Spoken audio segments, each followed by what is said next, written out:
Gita session में आप सभी का स्वागत, जहां हम राणा सर के साथ भगवत गीता के चौथे अध्याय को जानने का प्रयास कर रहे हैं और अत्यंत महत्वपूर्ण श्लोक भगवत गीता के श्लोक 18 से लेकर 24 तक दोहराए जा रहे हैं। आज बारी है श्लोक 19 की और सभी लोग श्लोक 19 पर अपने अपने विचार साझा करेंगे। सर को प्रणाम और निवेदन कि आज के सेशन की शुरुआत करें। ओम वसुदेव सुतं देवं कंसचाणूरमर्दनं देवकी परमानंदं कृष्ण वंदे जगद्गुरुं। सभी को बहुत बहुत प्रणाम।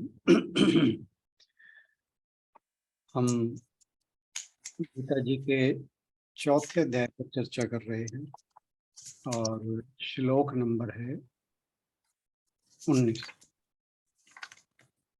और ये जो श्लोक हैं 18 से लेकर 24 तक, इनमें भगवान जी हमें कर्मों का रहस्य बता रहे हैं। बेसिकली कर्मों का रहस्य समझने के पीछे बात जो भगवान जी का उद्देश्य है वो ये है कि how to spiritualise our daily life और daily actions which we perform in our daily life. और क्योंकि जब हम सभी गृहस्थ हैं और गृहस्थ में रहते रहते बिना कुछ किए तो हम रह नहीं सकते। वैसे तो भगवान जी ने किसी के लिए भी कहा था कि जगत का कोई भी प्राणी बिना कर्म किए नहीं रहता, लेकिन एक गृहस्थी के जो कर्म हैं वो एक सन्यासी की अपेक्षा ज्यादा होते हैं। और उसमें पाप पुण्य, अच्छा बुरा, शुभ अशुभ, सकाम कर्म, विकर्म, अकर्म, इनके बारे में अगर हमें ज्ञान ना हो, या यूं कहें कि हम नेगेटिव बात क्यों करें, अगर इनका ज्ञान हो तो हम अपने कर्मों को सजग होते हुए किस प्रकार से बंधनों से रहित कर सकते हैं, ये इन श्लोकों में समझाया गया है। 18वें श्लोक में भगवान जी ने कहा था कि जो कर्म में अकर्म देखता है, यानी जिसके कर्म इस प्रकार के हैं जो बंधन का कारण नहीं बनते, और जो अकर्म में कर्म देखता है, यानी अगर कोई ये कहे कि मैंने कर्मों का त्याग कर दिया है और मैं कर्मणीय हो गया हूं, तो जो ज्ञानी है उसे पता ही अकर्मणीय नहीं हो सकता। तो ज्ञानी को अकर्म में भी कर्म दिखता है कि जो मनुष्य कह रहा है कि मैंने कर्म का त्याग कर दिया है, मैंने कर्म करना छोड़ दिया है, वो कुछ ना कुछ तो करता है, खाएगा, नहाएगा, धोएगा, तो बिना किए तो कुछ रह नहीं सकता। मनुष्य का जीवन बिना किए नहीं रह सकता। तो यहाँ पर जो भगवान जी ने कहा कि जो अकर्म में कर्म देखता है और वह मनुष्य में बुद्धिमान है, तो यहाँ से शुरुआत की और आज बारी है कि यस्य सर्वे समारंभा काम संकल्प वर्जिता ज्ञानाग्नि दग्ध कर्माणम तमाहु पंडितम बुद्धा। तो इससे पहले मैं इस श्लोक पर बोल लूं, मैं रिक्वेस्ट करता हूँ संगीता बहन मुझसे ज़्यादा अच्छा बोल देंगी, और आशा है कि आप सभी, हम इन श्लोकों पर हमने रिवीजन भी किया और अच्छे से इन्हें समझने की कोशिश भी की। आप अपने अपने अनुभव से सभी कुछ ना कुछ जरूर कंट्रीब्यूट करोगे। सो संगीता बहन जी से अनुरोध के वो शुरुआत करें। सबको हरिओम। सबसे पहले तो बिल्कुल भी सही नहीं है कि मैं आपसे अच्छा बोल पाऊंगी। बात सिर्फ इतना है कि मैंने क्या समझा मैं उतना बता पाऊंगी। तो इसका सर जो शाब्दिक अर्थ सबसे पहले तो कि जिसके संपूर्ण शास्त्र सम्मत कर्म बिना कामना और संकल्प के होते हैं और जिसके समस्त कर्म ज्ञान रूपी अग्नि के द्वारा भस्म हो गए हैं, उस महापुरुष को ज्ञानी जन भी पंडित कहते हैं। तो सर इसमें सबसे पहले तो शास्त्र सम्मत शब्द ने मेरा ध्यान खींचा था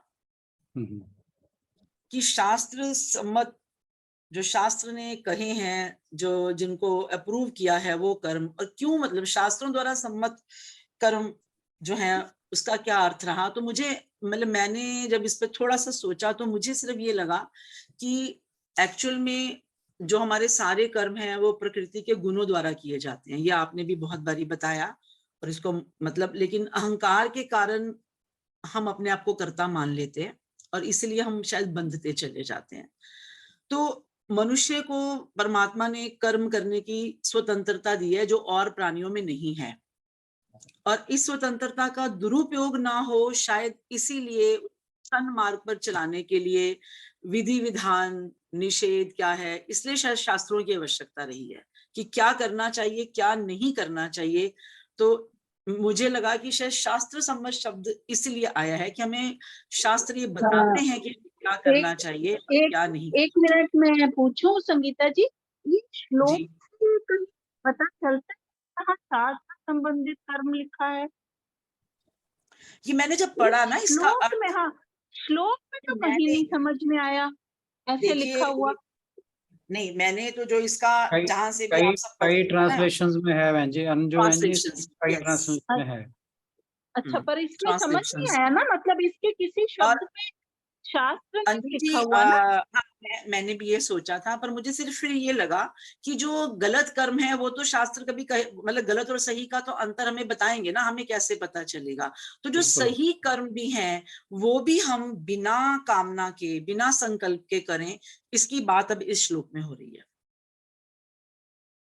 बुरे कर्म तो करने ही। एक चीज ऐड कर देता हूँ अंजू बहन जी का संशय दूर करने के लिए, कि भगवान जी ने 17वें श्लोक में कहा था कि अर्जुन को कि कर्म विकर्म और अकर्म इन तीनों का बारे में तुम्हें जानना चाहिए। और फिर हमने ये बात की थी कि विकर्म का आगे किसी श्लोक में जिक्र नहीं है। उसका मतलब यही है कि जो विकर्म है वो शास्त्र विरुद्ध है, तो उसे तो उसका जिक्र करने की आवश्यकता ही नहीं। तो अगर यहाँ पर किसी जगह या किसी अनुवादक ने, किसी भी जिसने अनुवाद किया है अपने अपने भाष्य में, तो शास्त्र सम्मत कर्म लिखा है तो उसमें कोई गलत नहीं लिखा है, क्योंकि यहाँ पर विकर्म का कोई गलत और सही नहीं कह रही, मैं ये कह रही हूँ वो शब्द नहीं आया जिसका ये अर्थ ऐसा कोई शब्द आया है क्या, मैं ये ढूंढ रही थी तो मुझे नहीं मिला। मैं वो मैं आपका संशय दूर कर रहा हूँ। मैं ये नहीं, गलत ठीक की तो बात ही नहीं होती। मैं तो जो आपने प्रश्न उठाया ना, मैं उसकी बात कर रहा हूँ कि यहाँ पर शास्त्र सम्मत कहने का अर्थ केवल यही है कि हम विकर्म के ऊपर कोई बात नहीं कर रहे, बस इतना समझ लें, फिर बात क्लियर हो जाती है। और सर जैसे आपने भी बताया और उस दिन सुनीता जी ने भी इसको एक्सप्लेन किया, तो ये बिल्कुल सही है कि ये एक तरह से 18 श्लोक की एक्सटेंशन ही है जी। मतलब जैसे इसमें फर्स्ट में यही कि जिसके सारे कर्म जो हैं वो आरंभ होने से पहले ही, मतलब जब वो कामना और संकल्प से रहित हैं, तो इसका मतलब ये हुआ कि जब ऐसा व्यक्ति, देखो कर्म जैसे हम सब कर्म किए बिना रह ही नहीं सकते हैं, हमको कर्म करना ही है। अगर हम कुछ नहीं भी कर रहे हैं तो वो भी एक कर्म है, प्रमाद भी एक तरह का कर्म है, आलस भी एक तरह का कर्म है, क्योंकि आप उस आलस और प्रमाद के सुख को भी भोग रहे हो, तो वो भी एक कर्म है। तो हम कर्म तो सब करते ही हैं, लेकिन काम को करने से पहले ही, मतलब किसी भी काम को हाथ में लेने से पहले ही जब हम उसके साथ कोई चाह नहीं जोड़ते हैं, और जब चाह नहीं जुड़ेगी तो फिर कोई दुविधा भी नहीं जुड़ेगी कि ये काम अच्छा है या बुरा है, इससे मुझे यश मिलेगा या अपयश मिलेगा, या मतलब कोई द्वंद्व नहीं रहेगा। तो जब वो कामना और संकल्प दोनों से रहित काम, जब जो व्यक्ति काम आरंभ करता है, ऐसा आदमी जो है वो पंडित कहलाएगा। उसको बड़े बड़े जो बुद्ध पुरुष हैं वो भी उसको पंडित बोलेंगे। अब इसी को ही इसमें मेरे हिसाब से जो मैं समझी हूँ कि जितना भी हम, जो भी हमारे एफर्ट्स हैं, जप है, तप है, भक्ति है, स्क्रिप्चर्स पढ़ते हैं, और गीता जी के हिसाब से भी सबका एक ही उद्देश्य है कि हम कर्मों में कुशलता को प्राप्त करें। और कर्मों में कुशलता का अर्थ यही है कि कर्म हमें बांधे नहीं। मतलब ऐसा क्या करें कि कर्म हमें बांधे नहीं। तो जो मतलब जो हो गया है उसका शोक नहीं हो, जो हम कर रहे हैं उसके साथ हमने कुछ कोई इच्छा ना जोड़ी हो, और हमने कोई भविष्य की भी हम चिंता ना करें। हम अपना जो कर्तव्य है वो उसको मानते हुए, कर्तव्य को समझते हुए हम जब कर्म करते हैं, तो जैसे इसमें 18 श्लोक में भी है कि जो व्यक्ति कर्म में अकर्म देख रहा है या अकर्म में कर्म देखने का जिसने प्रैक्टिस कर ली है, जो इसका अभ्यस्त हो चुका है, जो इसमें पारंगत मतलब होने की तरफ बढ़ रहा है। हो चुका है शब्द मैं अभी नहीं इस्तेमाल कर सकती, पर हम सब उसकी तरफ बढ़ रहे हैं कि हम धीरे धीरे उस पारंगता को हासिल कर लें कि हम भी कर्म में अकर्म और अकर्म में कर्म देख सकें। तो मतलब ऐसा जो व्यक्ति है, ये तो पक्की बात है कि वो बिल्कुल निडर होकर कर्म करता है, क्योंकि डर हमें होता ही रिजल्ट का है कि मन चाहा अगर नहीं आया तो भी डर है, चाह वाला आ गया तो उसके फिर खो जाने का डर है, और उसके साथ फिर हमारी लस्ट जुड़ जाती है, लालसा जुड़ जाती है, और फिर अहंकार जुड़ जाता है, और बिना चाहा अगर मिला हमें उसका रिजल्ट तो फिर गुस्सा जुड़ जाता है, विषाद जुड़ जाता है, निराशा जुड़ जाती है। तो दोनों ही स्थितियां जो है एक तरह से फल देनी है, वो अच्छा या बुरा इररिस्पेक्टिव ऑफ दैट। तो जब मतलब कामना या उस कामना को प्राप्त करने का जो संकल्प है उसकी दुविधा से मुक्त होकर कर्म किया जाता है, तो ऐसे में व्यक्ति फिर निडर होता है, और जो निडर व्यक्ति होता है वास्तव में वही आनंद में रहता है, क्योंकि उसके मन में कोई भय नहीं है, कोई उसके मन में मतलब एंजाइटी नहीं है, कोई उत्तेजना नहीं है, और कोई भी मतलब विचलित होने का उसको संशय नहीं है। तो जो हमारा अल्टीमेट एम है कि हम आनंद में रहें, क्योंकि आनंद हमारा सच्चिदानंद जैसे आनंद हमारा स्वभाव है। हम दुखी 24 घंटे नहीं रह सकते, पर हम आनंद में 24 घंटे रह सकते हैं, क्योंकि वो हमारा बेसिक स्वभाव है। तो वो निर्भय व्यक्ति, निर्द्वंद व्यक्ति ही आनंद में रह सकता है। तो मतलब जिसने काम शुरू होने से पहले ही, जिसकी कोई कामना नहीं है, जिसका पास्ट में, प्रेजेंट में, फ्यूचर में मतलब कुछ भी चित्त कहीं भी उसका एंटेंगल्ड नहीं है, कुछ प्राप्त करने की इच्छा नहीं है, तो मतलब वो सही मायनों में वो आनंद का पात्र है। और आपने बड़ा अच्छा एग्जाम्पल सर दिया था उस दिन की, जैसे क्यों नहीं है, मतलब इसका अब ये सवाल तो ये उठना चाहिए कि क्यों नहीं है। मतलब बंदी बंदाई परिभाषा पढ़कर हम आगे क्वेश्चन ना करें तो मतलब फिर हम उसका टेक अवे नहीं लेके जा रहे हैं। तो क्यों नहीं का आपने बड़ा अच्छा जवाब दिया था, मुझे बहुत अच्छा लगा था वो। इसलिए नहीं है क्योंकि जब हमने वृहद आनंद को पा लिया, जब हमने एक विशालता को प्राप्त कर लिया, तो उसमें प्राप्त होने वाली जो छोटी छोटी चीजें जिसकी हम कामनाएं कभी किया करते हैं, वो मतलब वो हमारे लिए इररेलेवेंट हो जाती है। Exactly. जैसे आपने गंगा किनारे बैठे व्यक्ति की आपने बहुत अच्छी वो उपमा दी थी कि ऐसा व्यक्ति जो है उसको प्यास की कोई चिंता नहीं है, क्योंकि उसके सामने तो गंगा का अथाह पानी ठाठे मार रहा है। तो ऐसी जो व्यक्ति निर्भय है, निर्द्वंद्व है, वो आनंद की स्थिति में है, तो उसको शोक और छोटी छोटी खुशियों से उत्पन्न होने वाला या छोटी छोटी खुशियों के बाद आने वाला शोक और शोक समाप्त हो जाने की प्रतीक्षा करता हुआ आनंद या खुशी, इसकी चिंता नहीं रहती है, क्योंकि वो फिर वो बड़े आनंद में अपने आप को एस्टेब्लिश कर चुका है। तो मतलब इसका मतलब मुझे बहुत डीप मीनिंग लगा था, ये सिर्फ एक एग्जाम्पल ही नहीं लगा। तो उसको इस बात की चिंता नहीं है कि वो सिलेंडर में भर के मतलब ये गैस रखे या बाल्टी में भर के पानी रखे और ये पानी कल खत्म ना हो जाए तो मैं फ्यूचर में क्या यूज करूंगा। वो बैठे ही गंगा किनारे है। बिल्कुल। तो वो आनंद तो मतलब वो आनंद में है इस वक्त, आनंद को प्राप्त करने की खोज में नहीं है, क्योंकि हमारे जो सारे कर्म हैं बेसिकली वो प्राप्ति की खोज में है। तो जब वो उसमें उसके अंदर ही रह रहा है जिसको उसने प्राप्त करने के लिए प्रयत्न करने थे, तो उसका तो सारा खत्म जो है, परेशानी खत्म है उसकी तो फिर, क्योंकि वो तो उसमें उसके अंदर एस्टेब्लिश है। और फिर आपने मुझे एक बहुत अच्छा जो उसमें लगा था कि बहुत अच्छी बात, ये मैंने शायद आपने बताई थी कभी या मैंने पढ़ी है, कि हम ये देखें उससे पहले कि जो संकल्प है बेसिकली है क्या। संकल्प, संकल्प वो उधेड़ बुन है, और संकल्प जो है कि काम को करने के द्वारा हम किस चीज को प्राप्त करना चाहते हैं, तो कैसे प्राप्त करें। और फिर अभिमान भी है, करने का अभिमान भी है। तो वो उदय कहां से हो रहा है, वो जाग कहां से रहा है। तो उसका जो कारण क्या है कि जो हमारी इंद्रियों के रिलेटेड टॉपिक्स हैं, विषय जो हैं, उसमें वो इंद्रियां रमन करती हैं।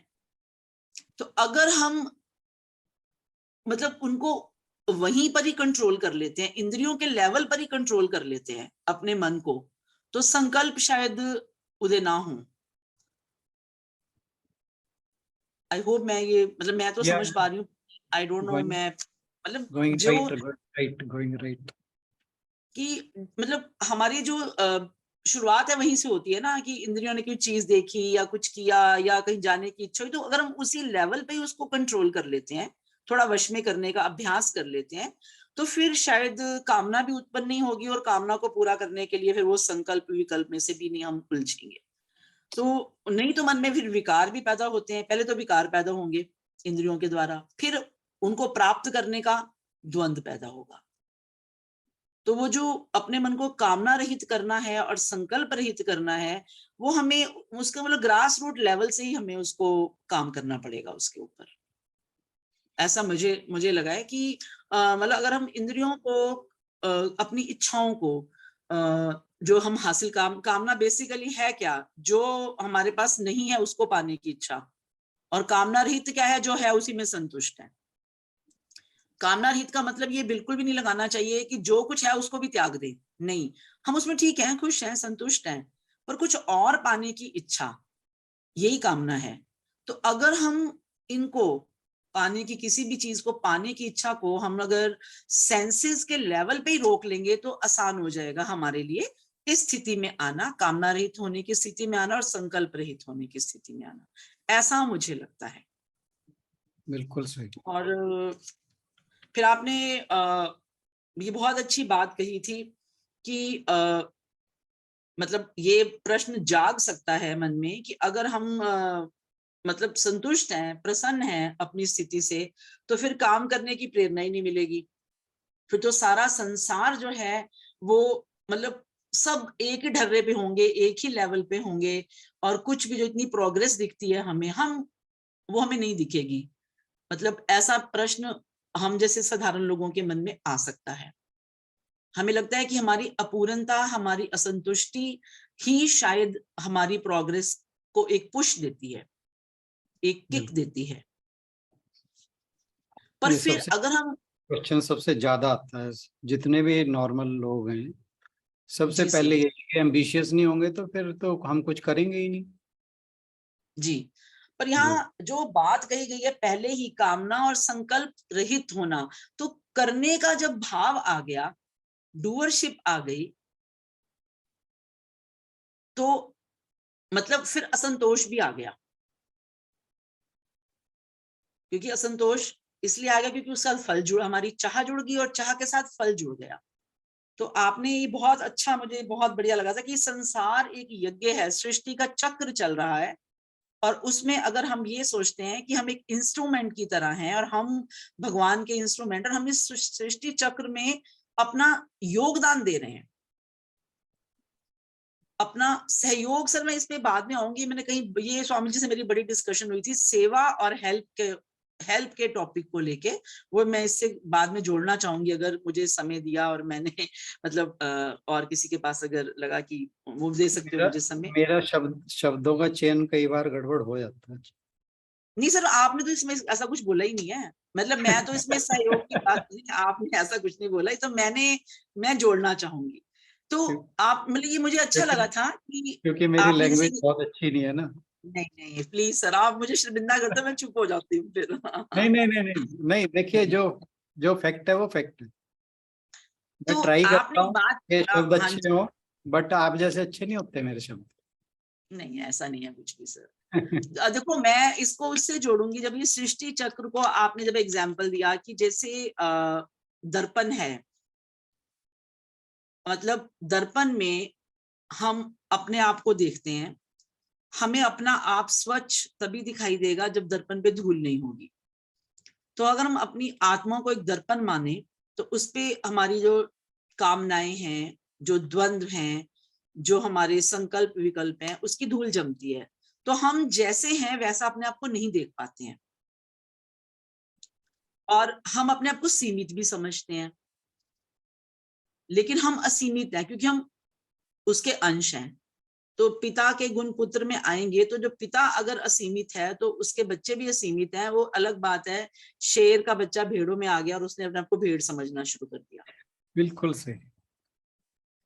तो आपने जो ये बहुत अच्छा एग्जाम्पल झील का दिया था, अब झील का अगर व्यास देखें, डायामीटर देखें तो इतना बड़ा नहीं है, पर अगर झील में लहरें नहीं उठ रही हैं, झील का पानी स्वच्छ है, शांत है, स्थिर है, तो उस छोटी सी झील में हमें सारा आकाश, सारे तारे, सारे चांद, बड़े बड़े पहाड़, पेड़, सबका प्रतिबिंब दिखाई देता है।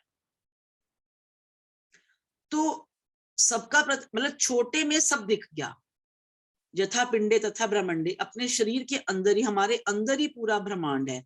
तो फिर उस स्थिति में क्या होगा कि इस सृष्टि चक्र में हमारा जो भाव होगा वो परमात्मा जैसा हो जाएगा। बिल्कुल। शरीर से छोटे होते हुए भी हम भाव से ईश्वर के आकार के बन जाएंगे, क्योंकि हम विचलित नहीं है, हम स्थिर हैं, हमारी बुद्धि शांत है और शुद्ध है। तो ऐसी स्थिति में तो इसमें लहरें कौन सी उठ रही हैं? विकल्प की, संकल्प की। और वो क्यों उठ रही है? क्योंकि हम अपनी कामना को पूरा करना चाहते हैं। तो इसमें पुश की जरूरत ही नहीं है। कहने का मतलब मैं उस पॉइंट पे आ रही थी, हम जो कह रहे हैं कि एम्बिशियस होना चाहिए, ये ऐसा होना चाहिए, नहीं। अगर हम अपनी वृत्ति को विस्तार दे देते हैं, और विस्तार तभी दे पाएंगे जब हम शुद्ध हैं, शांत हैं, विचलित नहीं है, तो हम ईश्वरमय हो जाते हैं, ईश्वर का ही रूप हो जाते हैं। तो हम उसमें अपने हिस्से का उस हवन में आहुति डाल रहे हैं, कह लीजिए। तो जब हम आहुति डाल रहे होते हैं तो उसमें हमारी कुछ चाह नहीं होती, उस पर हम सिर्फ आनंद में होते हैं। तो मुझे ये वाला एग्जाम्पल जब मैंने सुना था तब बहुत सही लगा था कि और फिर इसके बाद शायद ये क्वेश्चन जुड़ जाए कि संचित प्रारब्ध और क्रियमान कर्मों वाला, कि जो आदमी जिसने अपने कामना से रहित हो गया है और जिसके जो अभी एट प्रेजेंट, क्योंकि हम शुरू से तो नहीं होते हैं ना सर, करते करते होते हैं, धीरे धीरे सब्लिमेट होता है सब जो भी है। तो मतलब अगर हम सुख दुख में एट प्रेजेंट रिएक्शन देते हैं, जो हमारा प्रेजेंट है, प्रारब्ध है जो हमारा प्रेजेंट बन के आया है, अगर हम उसमें रिएक्ट कर रहे हैं, उसको एक्सेप्ट नहीं कर रहे हैं, तो हम एक और कर्म कर रहे हैं और उसके हम बंधन में बंध रहे हैं, और फिर वो चेन को हम लंबा खींच रहे हैं फिर। पर अगर हमने इसको स्वीकार कर लिया और हमने उसको मतलब अब हमने फर्दर कोई कामना नहीं जोड़ी, फर्दर कोई संकल्प विकल्प नहीं जोड़ा, तो जो पिछले संचित कर्म है वो भी नष्ट हो जाते हैं फिर। क्योंकि जिस भूमि पर उन्होंने उगना था, जिस भूमि से उनको न्यूट्रिएंट्स मिलने थे, हमारे मन की धरती पर हमारे संचित कर्मों ने जब भी समय आना था, उगना था, न्यूट्रिएंट्स मिलने थे, उस भूमि को तो हमने वो कर दिया, उनको खत्म कर दिया। न्यूट्रिएंट्स मतलब गलत वर्ड यूज कर रही हूँ मैं यहाँ पे, न्यूट्रिएंट्स पॉजिटिव वर्ड और खत्म गलत वर्ड है, लेकिन मतलब अब उसमें उन कर्मों के अंकुरित होने का चांस खत्म हो गया। ज्ञान अग्नि में जैसे आपने बीज का एग्जाम्पल दिया था कि बीज को अगर हम आग में जला दें तो फिर उसको लाख जमीन में बोए, लाख खाद पानी डालें, उसमें से कुछ नहीं उगेगा। बीज होते हुए भी उसका फर्दर किसी छोटे से पौधे में परिवर्तित होने का जो चांस है वो खत्म हो गया। तो सिमिलरली अगर हम आज से ही अपनी यात्रा शुरू करके, तो जितने हमारे मतलब जो भोगना है वो हैं उसको मतलब वो हमें फिर बंधन से मुक्त कर देंगे। उसके दुख सुख में अगर हम रिएक्ट नहीं करेंगे तो जो संचित कर्म है, क्योंकि प्रारब्ध कर्मों की तुलना हम इससे करते हैं कि जो तीर कमान से छूट चुका है तो कहीं ना कहीं जाके किसी ना किसी दिशा में जाना ही है, और संचित कर्म ये है कि तीर कमान पे तना हुआ है, उसको हटाया भी जा सकता है। ये मैंने पढ़ा था कहीं, मुझे बड़ी अच्छी लगी थी ये। और जो हमारे प्रैक्टिस कर्म हैं जो हमने करने हैं, वो हमने तीर अभी हमने उसको चलाना है, नया तीर है और कमान पे रखना है।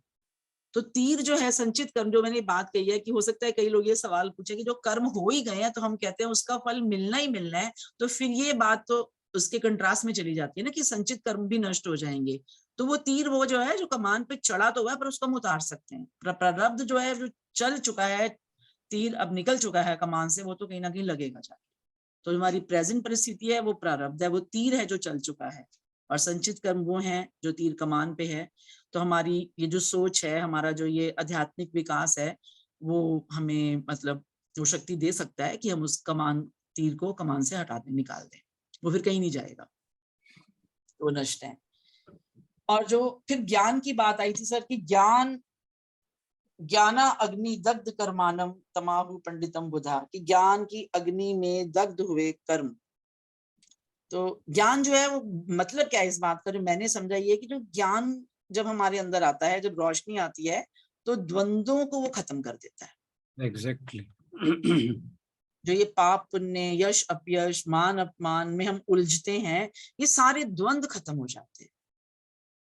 तो रोशनी के आते ये वाला अंधेरा खत्म हो जाता है। तो जब ये द्वंद्व खत्म हो जाएंगे तो इन द्वंद्वों के कारण हम जो कर्म बंधन में बंधते हैं वो बंधन भी खत्म हो जाएगा। और ऐसे ही जो भी फिर हम फर्दर काम करेंगे, अगर वो संकल्प रहित हैं तो फिर वो अंकुरित नहीं होंगे।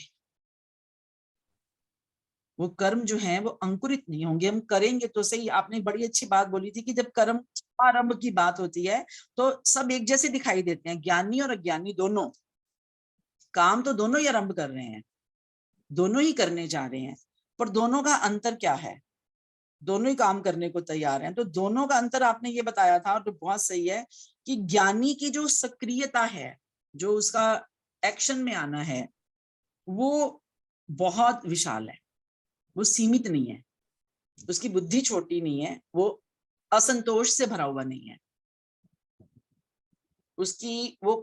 उसको भविष्य का डर नहीं है। अज्ञानी को वो मतलब जो भी काम करने के लिए तैयार जब हुआ है, तैयार दोनों खड़े दिख रहे हैं हमें। मान लीजिए एक लाइन है, रेसिंग लाइन पे खड़े हैं, दोनों ही खड़े हैं, लेकिन दिखने में लगे दोनों तैयार हैं काम करने के लिए। लेकिन जो बाद में जाके विजेता होने वाला है, मतलब उसके अंदर जो तैयारी है वो उसकी जो तैयारी है उसका अपनी मतलब वो अपरिमित है। वो उसकी जो शक्ति है वो सीमित नहीं है, वो छोटी नहीं है, वो मतलब कंटेंटेड है वो, और कामना और संकल्प से रहित है। काम तो करने को वो भी तैयार है। और जो अज्ञानी है वो बिल्कुल इसके विपरीत है, वो चाह से कर्म करने के लिए उतरा है मैदान में, वो भी उतरा पूरी शक्ति के साथ, पूरी तैयारी के साथ, पर उसकी तैयारी में उसकी इच्छा है कि वो मैं अपनी किसी कमी को पूरा करूंगा, मुझे मेरी जीवन में ये अभाव है तो मुझे ये पूरा करने के लिए दौड़ना है, ये पूरा करने के लिए मुझे। तो ये फर्क है। समारंभ तो दोनों ही कर रहे हैं, लेकिन ज्ञानी और अज्ञानी के आरंभ करने में मतलब जो अंतर मुझे समझ में आया वो यही आया है। और फिर आपने एक बात और तो इसमें मुझे बहुत अच्छी लगी है एग्जाम्पल कि जो ज्ञानी है उसकी स्टार्टिंग लाइन ही एंडिंग लाइन है, फिनिश लाइन। जी बिल्कुल। ज्ञान और अज्ञानी ने कहीं भाग के जाना। सर एक लाइन और मैं भी जोड़ूं। अज्ञानी जो है वो आनंद, उसको लगता है मुझे खुशी मिलेगी, उस फिनिशिंग लाइन में खुशी है तो वो आनंद के लिए दौड़ रहा है, और ज्ञानी आनंद में दौड़ रहा है, उसकी फिनिशिंग लाइन वहीं पे है, वो आनंद में दौड़ रहा है। बिल्कुल। उसके लिए आनंद जो है वो कोई गोल नहीं है कि मैंने ये हासिल करना है। ज्ञानी के लिए वो उसी में है।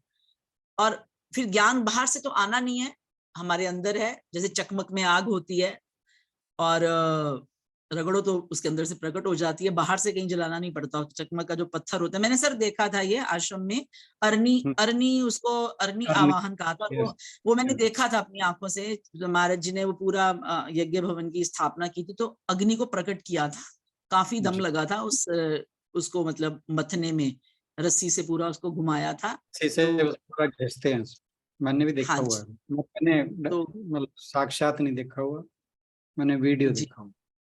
अच्छा अच्छा, तो सर बस यही है कि, और उस दिन मैंने आशु को भी वीडियो शेयर किया, ऑडियो शेयर किया था, और यहाँ पर आपने भी ये बात कही थी, और मैं भी इसको मतलब सेकंड करती हूँ कि कर्म और भक्ति जब मिल जाते हैं तो ज्ञान का प्रकाश हो जाता है। क्योंकि खाली कर्म, अगर हम ये कहें कि निष्काम कर्म करें, तो हम घबरा जाते हैं थोड़े वक्त के बाद कि नहीं, मैंने इतनी मेहनत कर रही हूँ या कर रहा हूँ, मुझे इसका फल नहीं मिल रहा, मिलना तो चाहिए, मैं तो निष्काम भाव से कर रहा हूँ, आएगा मन में। पर अगर हम उसमें परमात्मा की भक्ति जोड़ लेते हैं, उसको याद करते हुए करते हैं, तो फिर वो जो दो चीजें मिल जाती हैं, बड़ा डेडली कॉम्बिनेशन है, तो ज्ञान भी तभी आएगा। वरना शुष्क है सर, वो किताबी ज्ञान है अदरवाइज। तो मतलब मुझे तो ये लगा कि जो ऐसा इंसान है जिसका यहाँ जिक्र किया गया है, बड़े बड़े महापुरुष भी उसको पंडित कहते हैं, वो गृहस्थी भी हो सकता है, वो कोई साधारण दिखने वाला मनुष्य भी हो सकता है, और वही खुश है, वही बंधन रहित है, वही सुखी है, वही आनंदित है, और वही मुक्त है। तो ये तो मैंने जो समझा मतलब इस उससे श्लोक से। और एक बात तो मैंने बहुत करनी थी, पर मैं एक ही बात करूंगी वो ये कि एक बार मैंने भी पूछा था स्वामी जी से कि स्वामी जी, बात तो हो गई, ये जो गीता जी में लिखा है ये सब है, मतलब नॉन डूअर होके हम बंधन रहित हो जाएं, हम सुखी हो जाएं, तृप्त हो जाएं, सब जानते हैं और हम बोलते भी हैं, पर हो कैसे? तो उन्होंने ये बोला था कि मतलब जब तक आप एक नॉन डूअर की स्थिति में नहीं पहुंचते हो, जो कुछ भी करो भगवान के नाम पे, बस ठीक बात। Do everything in the name of God. कहते देखो, उन्होंने फिर ये एग्जाम्पल दिया हमें, हमने कहा कैसे? कहते कि ये बहुत आसान है। कहते आप आश्रम में आकर बर्तन धोते हो, ठीक है, सब्जी काटते हो, कहते ये काम आप उसी स्पिरिट से अपने घर में क्यों नहीं कर सकते? सही बात। यहाँ पे आप ढेरों बर्तन धोते हो, मनो सब्जी काटते हो, सफाइयां भी करते हो, और बड़े शौक से और बड़े मतलब भाव में आकर, तो ये भाव आपका घर में क्यों नहीं रहता? और कहते अगर आप आश्रम में ये भाव, ये काम अटैचमेंट की भावना से नहीं कर रहे, तो घर में भी नॉन अटैच होकर करो। यहाँ पे कहते हैं ये काम आप भगवान को खुश करने के लिए कर रहे हो, कि आप एक अच्छी जगह पे आए हो, परमात्मा खुश होंगे, मैं सेवा कर रही हूँ, तो घर में भी उसी तरह से करो, तो आप धीरे धीरे नॉन डूअर की स्थिति में पहुंच जाओ। Thank you sir, and thank you everyone for bearing me. Thank you for this enlightening discussion. मुझे पता था कि आप मेरे से ज्यादा अच्छा बोल पाओगे, बहुत अच्छा, थैंक यू। कुसुम बहन जी चले गए?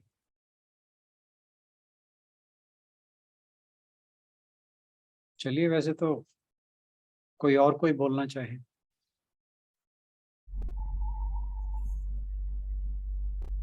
अभी वक्त है क्या, टाइम है? हाँ जी बोलिए आप, 2-4 मिनट आप। यार मैं थोड़ा बोलना चाह रहा हूँ। इतने दिनों बाद आप आए हैं, तो आपको बोले बगैर तो हम जाने भी नहीं देंगे। हाँ, मेरा यहाँ आना इसी श्लोक से, मेरी कोई कामना नहीं होती ना यहाँ आने में, जी तो अकर्म बन गया। मैं अपने आप ही भगवान ला रहा है, तो फिर मैं आ गया। श्लोक का अर्थ इसी मेरे आने में हो जाता है, इसमें संकल्प नहीं है।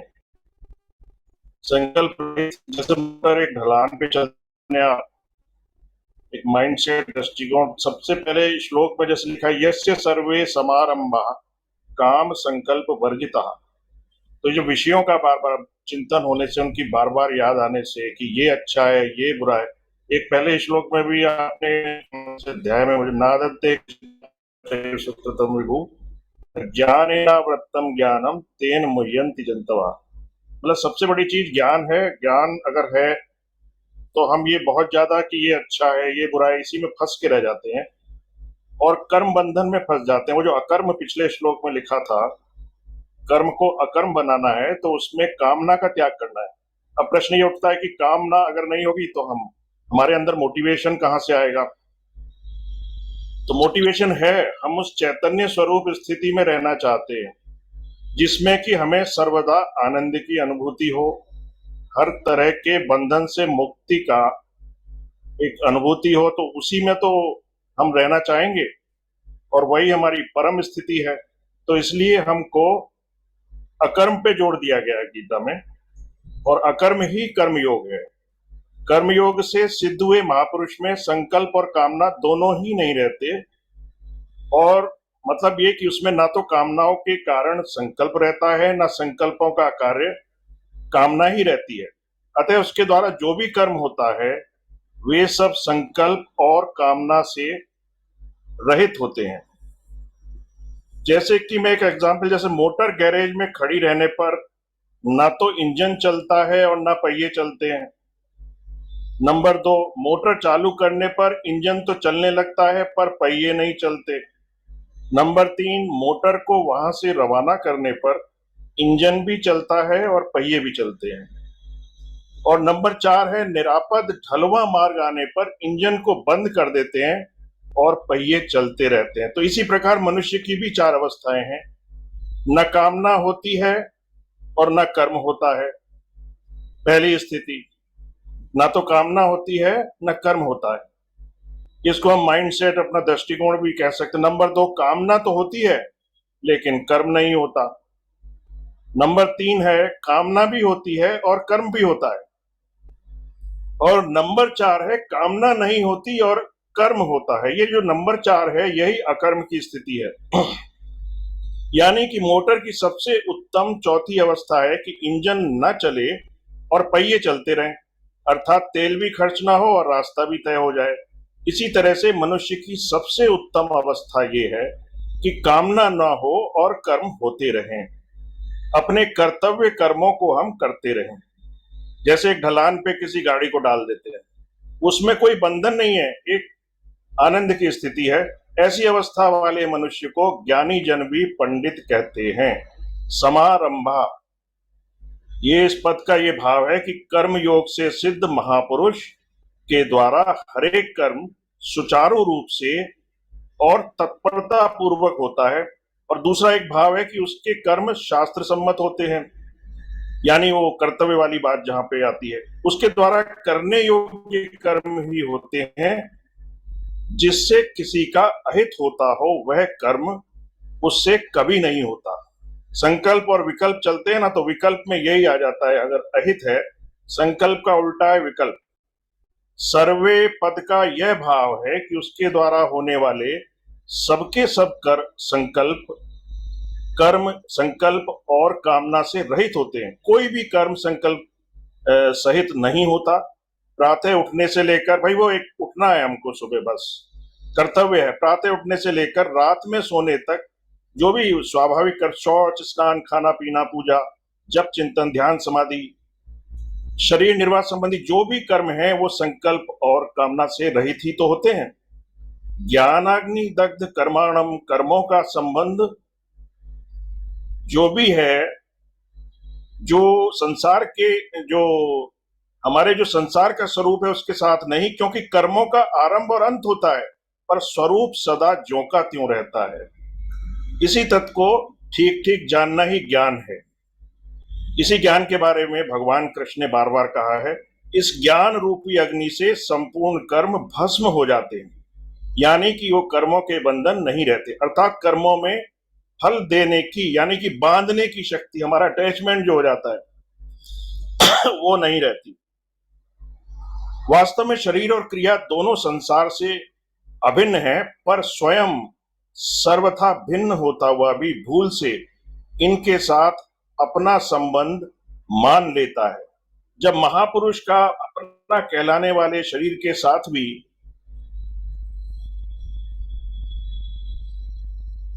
प्रारब्ध कर्म भी केवल अनुकूल या प्रतिकूल परिस्थिति के रूप में उसके सामने आकर नष्ट हो जाते हैं, परंतु फल से असंग होने के कारण वह उनका भोक्ता नहीं बनता, अर्थात किंचित मात्र भी सुखी या दुखी, सुख दुख से ऊपर हो जाता है। समभाव, एक चैतन्य अवस्था, एक आनंद की अवस्था को प्राप्त होता है। इसलिए प्रारब्ध कर्म भी अस्थायी परिस्थिति मात्र उत्पन्न करके नष्ट हो जाते हैं। तमाहु पंडितम बुधा, जो कर्मों का स्वरूप से त्याग करके परमात्मा में लगाओ, परमात्मा को समर्पित कर दिए हमने सारे कर्म। संतों की वाणी में भी आया है कि त्यागी शोभा जगत में करता है सब कोय, हरिया गृहस्थी संत का भेदी बिरला होए। मतलब कि संसार में बाहर से त्याग करने वाले त्यागी पुरुष की महिमा तो सब गाते हैं, पर गृहस्थ में रहकर सब कर्तव्य कर्म करते हुए भी जो निर्लिप्त रहता है, उस भीतर का त्याग करने वाले पुरुष को समझने वाला कोई बिरला ही होता है। जैसे कि कमल का पत्ता जल में उत्पन्न होकर जल में रहते हुए भी जल में लिप्त नहीं होता, ऐसे ही कर्मयोगी कर्म योनि यानी कि मनुष्य शरीर में उत्पन्न होकर कर्ममय जगत में रहकर कर्म करते हुए भी कर्मों में लिप्त नहीं होता। कर्मों से लिप्त ना होना कोई साधारण बुद्धिमानी का कर्मों में लिप्त नहीं होना ये हर एक के बस की बात नहीं है। ये कोई साधारण बुद्धिमान व्यक्ति नहीं कर सकता। एक बहुत बड़े ज्ञान की आवश्यकता है। पीछे के जो 18वें श्लोक में भगवान ने ऐसे कर्मयोगी को मनुष्यों में बुद्धिमान कहा है, और यह कहा है कि उसे ज्ञानी जन भी पंडित अर्थात बुद्धिमान कहते हैं। वो जो अकर्म का भाव है वही कर्मयोग है। इसी कर्मयोग को पूरी गीता में बार बार श्री कृष्ण ने अलग अलग रूप में समझाया। भाव यह है कि ऐसा कर्मयोगी पंडितों का भी पंडित और ज्ञानियों का भी ज्ञानी है। एक दृष्टिकोण बनाने की जरूरत है और काफी समझ चाहिए इसमें। इतना ही मैं कहना चाह रहा था। थैंक यू जी समापन करें जी।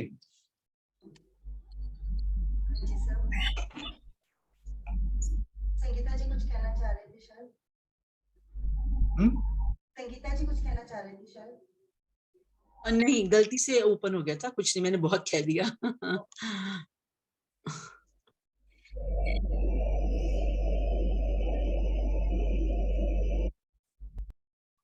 करें समापन। हाँ जी सर।